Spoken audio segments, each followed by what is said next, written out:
Sa malagim na krimen, humantong ang pagsasama ng isang mag-live-in sa Pasig. Patay ang babae matapos pagsasaksakin na naman ng kanyang kinakasama sa loob ng kanilang bahay. Umaaksyon si Jen Calimon. Karumal-dumal ang sinapit ng isang babae sa Ilugin Phase 2 Barangay Pinagbuhatan, Pasig sa kamay ng kanyang kinakasama kahapon. Patay ang biktimang si Lynette Levantivo matapos pagsasaksakin sa loob ng kanilang bahay. Kwento ng tiyahin ng sospek na kinilalang si George Tebada.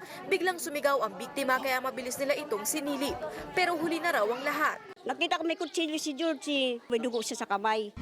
Yung isang ganyan niya, yung isang ganyan niya yun, saksak siguro yung kutsilyo, ganyan niya. At saka kami tumalo ng dalaw kong apo. Yung dalawang bata, maliit, tumalo kami sa bintana. May akong tulong sa taas, kabilang bahay. Rumisponde naman po kami.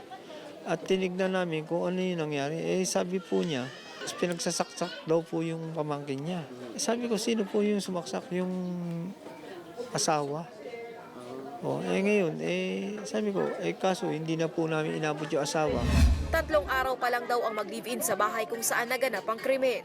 Kaya blanco ang mga kapitbahay at kaanak ng sospek sa sanhi ng away ng dalawa. Patuloy ngayong pinaghahanap ang tumakas na sospek.